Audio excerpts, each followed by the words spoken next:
것이리.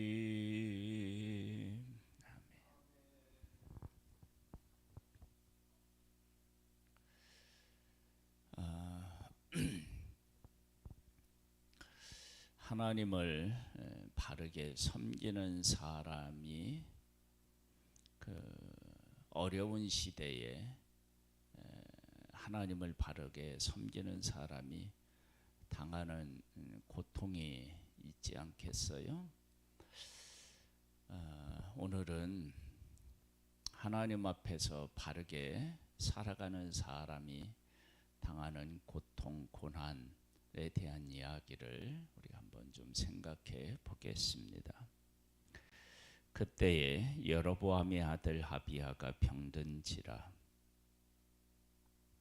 여로보암이 자기 아내에게 이르되 청하건대 일어나 변장하여 사람들이 그대가 여로보암의 아내임을 알지 못하게 하고 실로로 가서 거기 선지자 아히야가 있나니 그는 이전에 내가 이 백성의 왕이 될 것을 내게 말한 사람이니라.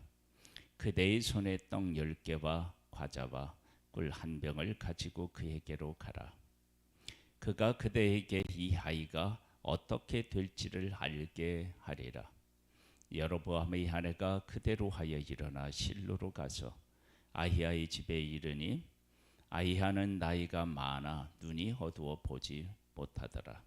여호와께서 아히야에게 이르시되 여로보암의 아내가 자기 아들의 병 들었으므로 내게 물으러 오나니 너는 이러이러하게 대답하라. 그가 들어올 때에 다른 사람인 체함이니라. 그가 문으로 들어올 때에 아히야가 그 발소리를 듣고 말하되 여로보암의 아내여 들어오라. 네가 어찌하여 다른 사람인 채 하느냐. 내가 명령을 받아 흉한 일을 네게 전하리니 가서 여로보암에게 말하라. 이스라엘 하나님 여호와의 말씀이 내가 너를 백성 중에서 들어 내 백성 이스라엘의 주권자가 되게 하고 나라를 다윗의 집에서 찢어내어 네게 주었거늘 너는 내 종 다윗이 내 명령을 지켜 전심으로 나를 따르며 나보기에 정직한 일만 행하였음과 같지 아니하고 네 이전 사람들보다도 더 악을 행하고 가서 너를 위하여 다른 신을 만들며 우상을 부어 만들어 나를 노엽게 하고 나를 네 등 뒤에 버렸도다. 지금 여로보암에게 하시는 말씀 중에서 우리가 꼭 명심해야 될 것은 이런 것입니다. 나라를 다윗의 집에서 찢어내어 네게 주었거늘. 근데 그 다윗은 어떤 사람이냐면 내 종 다윗이 내 명령을 지켜 전심으로 나를 따르며 나 보기에 정직한 일만 행하였습니다. 그렇게 정직하게 하나님 앞에서 행한 그 다윗이 다스렸던 나라 중에서 일부를 떼어서 너에게 주었다. 이것은 여로보암을 얼마나 하나님께서 높여주셨고 귀히 여기셨는지를 보여주고 있습니다. 사실은 이러한 것들이 다 하나님께서 하나님의 백성들을 생각하시는 마음이지요. 그러니까 내가 지금 맡고 있는 이 백성이 하나님을 전심으로 섬겼던 다윗이 다스렸던 그 백성을 찢어서 나에게 주셨다. 이런 귀한 것들을 깨달아 알고 그 가운데서 나라를 다스리기를 원하셨던 것입니다. 그런데 그렇게 하지 않고 돌이켜서 우상을 섬긴 것이죠. 10절이요. 그러므로 내가 여로보암의 집에 재앙을 내려 여로보암에게 속한 산에는 이스라엘 가운데 매인 자나 노인 자나 다 끊어버리되 거름더미를 쓸어 버림같이 여로보암의 집을 맑게 쓸어 버릴지라. 여로보암에게 속한 자가 성읍에서 죽은즉 개가 먹고 들에서 죽은 종 공중의 새가 먹으리니 이는 여호와께서 말씀하셨음이니라 하셨나니 너는 일어나 네 집으로 가라. 네 발이 성읍에 들어갈 때에 이 아이가 죽을지라. 온 이스라엘이 그를 위하여 슬퍼하며 장사하려니와 여로보암에게 속한 자는 오직 이 아이만 묘실에 들어가리니 이는 여로보암의 집 가운데에서 그가 이스라엘의 하나님 여호와를 향하여 선한 뜻을 품었음이니라. 여로보암의 그 아들이 있는데 그 아들 중에 한 아이가 아비야라고 하는 아들인데요. 이 아들이 병들어서 지금 죽게 되었습니다. 병이 들었다라고 하는 것은 고통이고요. 또 죽을 만큼 아팠다 그러면 얼마나 아픈 것이겠어요. 그런 고통과 아픔을 아비야가 겪었는데 그런데 그것이 하나님의 은혜였다는 거예요. 악한 시대에 의인이 선하게 살아도 하나님의 뜻대로 살아도 고통 중에서 그 고통 그러니까 고통을 겪을 수 있다. 그런 것을 알 수 있습니다. 그런데 의인이 겪는 고통은 악인이 하나님의 징계를 받을 때 받는 고통에 비하면 아무것도 아니고 그것은 은혜이다. 그러니까 악한 시대에 의롭게 살아가는 사람이 고통과 고난을 벗어나서 나만 홀로 평안을 누리는 길은 거의 없겠죠. 그런데 그렇게 겪는 그 아픔과 고난이 악인들이 하나님의 심판을 받을 때 겪는 고난에 비하면 아무것도 아닙니다. 그러니까 그것이 은혜가 되겠죠. 한번 볼까요? 이렇게 나옵니다. 13절을 다시 보면요. 온 이스라엘이 그를 위하여 슬퍼하며 장사하려니와 여로보암에 속한 자는 오직 이 아이만 묘실에 들어가리니 이는 여로보암의 집 가운데서 그가 이스라엘의 하나님 여호와를 향하여 선한 뜻을 품었음이니라.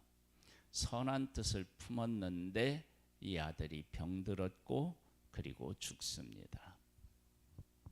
그런데 왜 하나님이 그렇게 하셨느냐? 그 두 가지 이유를 말씀하셨어요. 하나는 뭐냐면 온 이스라엘이 그를 위하여 슬퍼한대요. 이것도 은혜이지 않아요? 돌을 던지면은 돌을 던질 수도 있잖아요. 그런데 그를 위하여 슬퍼하고요. 그 다음에 또 뭐냐면 이 아이만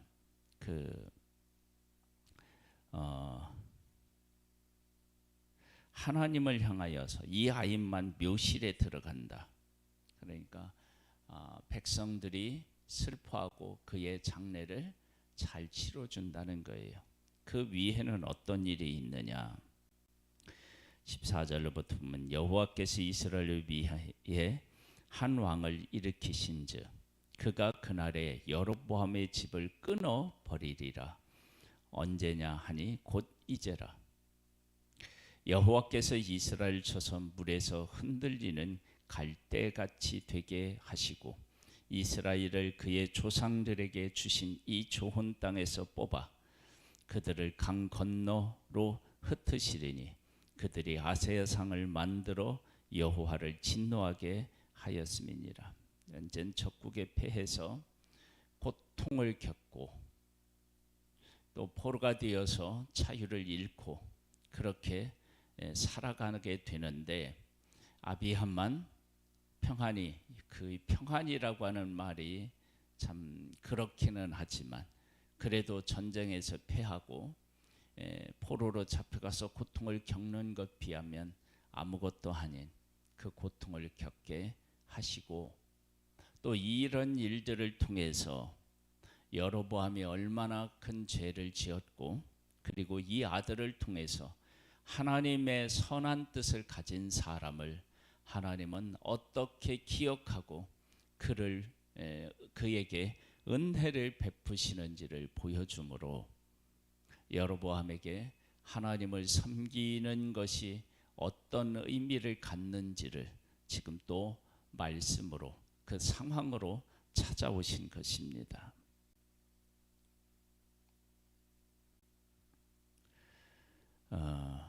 여호와께서 여로보암의 죄로 말미암아 이스라엘을 버리시리니, 여로보암의 죄로 말미암아 이스라엘이 버림을 당할 만큼 그렇다는 거예요.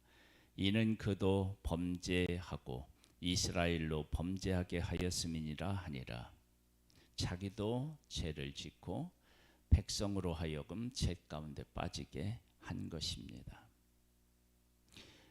온 이스라엘이 그를 장사하고 그를 위하여 슬퍼하니 여호와께서 그 종 선지자 아히야를 통하여 하신 말씀과 같이 되었더라. 여로보암의 그 남은 행적 곧 그가 어떻게 싸웠는지와 어떻게 다스렸는지는 이스라엘 왕 역대지략에 기록되니라. 여로보암이 왕이 된 지 22년이라. 그가 그의 조상들과 함께 자매 그의 아들 나답이 대신하여 왕이 되니라. 솔로몬의 아들 르호보암은 유다 왕이 되었으니 르호보암이 왕위에 오를 때에 나이가 41세라. 여호와께서 자기 아들을 자기 이름을 두시려고 이스라엘 모든 지파 가운데서 택하신 성읍 예루살렘에서 17년 동안 다스리니라. 그의 어머니의 이름은 나하마요 암몬 사람이더라. 유다가 여호와 보시기에 악을 행하되 그의 조상들이 행한 모든 일보다 뛰어나게 하여 그 범한 죄로 여호와를 노엽게 하였으니 이는 그들도 산 위에서와 모든 푸른 나무 아래에 산당과 우상과 아세라상을 세웠습니다. 그 땅에 또 남색하는 자가 있었고 여호와께서 이스라엘 자손 앞에서 쫓아내신 국민의 모든 가증한 일을 무리가 본받아 행함이었더라. 르호보암 왕 제5년에 애굽 왕 시삭이 올라와서 예루살렘을 치고 여호와의 성전의 보물과 왕궁의 보물을 모두 빼앗고 또 솔로몬이 만든 금 방패를 다 빼앗은지라. 여로보암이 그 대신 노스로 방패를 만들어 왕궁 문 지키는 시히대 장관의 손에 맡김에 왕이 여호와의 성전에 들어갈 때마다 시히하는 자가 그 방패를 들고 갔다가 시소로 도로 가져갔더라. 여로보암의 남은 사적과 그가 행한 모든 일은 유다 왕 역대지략에 기록되지 아니하였느냐. 르호보암과 여로보암 사이에 항상 전쟁이 있으니라. 르호보암이 그의 조상들과 함께 자니 그의 조상들과 함께 다윗성에 장사되니라. 그의 어머니의 이름은 나아마요 암몬 사람이더라. 그의 아들 아비함이 대신하여 왕이 되니라.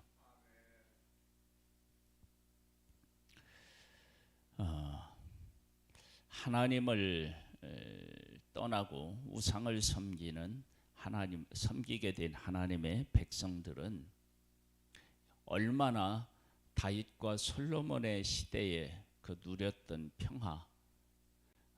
평안 그리고 그 영화가 하루아침에 사라졌는지를 알 수 있습니다. 금 방패를 여기저기서 볼 수 있었는데 놋 방패를 하나 만들어 그것도 애지중지하고 있는 이 모습을 보게 됩니다. 이런 모습 속에서 이스라엘 백성들이 가장 소중하게 여겨야 되는 것은 금 방패도 아니고요. 그들이 지금까지 누렸던 부귀와 영화도 아니고 여호와 하나님이심을 분명히 하고 있습니다. 여호와 하나님을 섬기지 않으니까 나라가 두 쪽으로 나뉘어서 계속 전쟁을 하는 것입니다.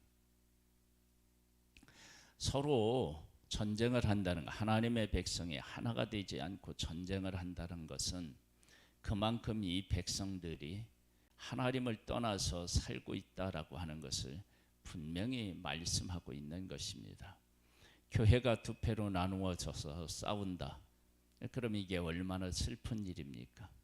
가족이 두 패로 나누어서 서로 싸운다. 그럼 이게 얼마나 큰 고통이며 아픔입니까? 이스라엘 백성들이 우리가 북쪽 이스라엘과 남쪽 유다로 나누어져서 싸운다. 그러면 이렇게 싸우는 그 백성을 보면서 하나님의 고통은 얼마나 크셨을까라고 하는 생각도 해보게 됩니다. 하나님을 떠나서 우상을 섬기고 또 하나님께서 말씀하셨는데도 돌아오지 않으면 얼마나 큰 고통을 겪을 수 있는지를 여로보암을 통해서 우리에게 분명히 보여주셨고, 그런 와중에 의로운 사람이 당하는 고통과 받는 은혜에 대해서 우리는 생각해 보았습니다. 아비야는 병이 들었고 그 병든모로 인해서 죽었습니다. 고통을 겪은 거죠. 그런데 그가 그렇게 일찍 죽게 된 것은 앞으로 당할 환난을 면하게 하신 것입니다. 그리고 그를 온 백성이 슬퍼하고 묘에 예의를 갖추어서 그 장사 지내게 하는 그러한 그런 은혜를 하나님께서 베풀어 주신 것이죠.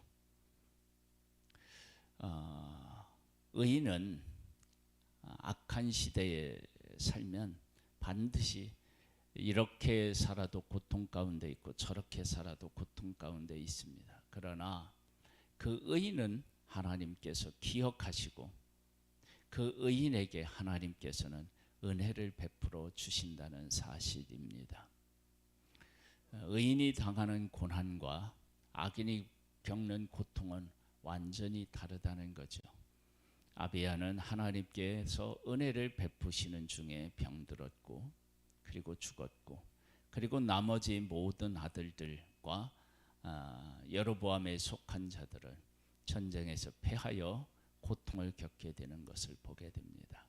그래서 우리가 우리 안에 있는 어려운 문제, 어려움 이런 것들을 볼 때 의인으로서 살아가면서 당하는 고통인지, 그리고 그 안에 하나님이 베풀어 주신 은혜 가운데 내가 있는지, 이런 것들을 바르게 깨달아 한다면 고통만을 가지고 우리의 인생을 보지 아니하고 하나님의 은혜 가운데서 우리를 보는 그런 귀한 삶이 될 것입니다.